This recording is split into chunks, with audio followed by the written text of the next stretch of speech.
مصطفى عم بيقول لي نزل سناب. نزل يا اخي عشان يجيك تفاعل. دايم شوفك انت قاعد نايم هون. سوداء اخذ صورة. يلا.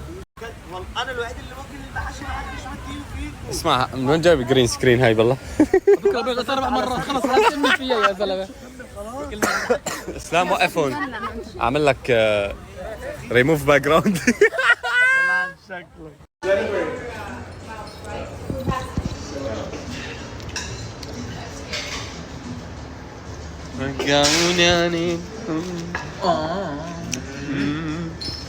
صح يا شباب. على قلبي شيء قلبي. عامل دايت ابراهيم تاكل خاص.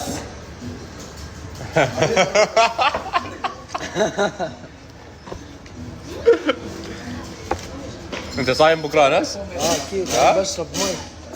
شرب مي ها؟ صايم عن شغلات ثاني يوم تلاقيه عم ياكل علكه. بقول لك ما فيها طعمه خالي من السكر. حلوه. خلي من مرحوم. خالي من سوريا.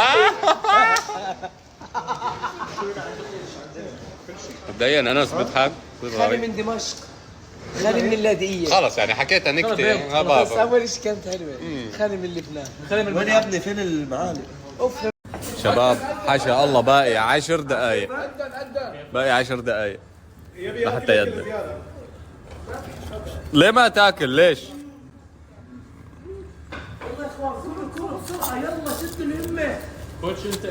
هذا اكبر دليل انه بكره مفطر حاشا الله. اكبر دليل. واقف هيك عم تشيك علينا. عود انا اكلت اكل داي. تاكل سم الهاري. تعال ما شاء الله. ليكم كيف الجو الساعة 7 الصبح. أي 7؟ الساعة 6 ونص الصبح في دبي. طبعا شباب لسه ما ناموا. أنا صراحة هلا راجع البيت.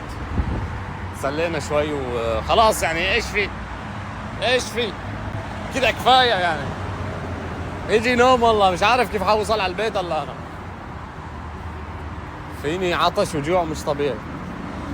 ما قدرت اتسحر منيح والله.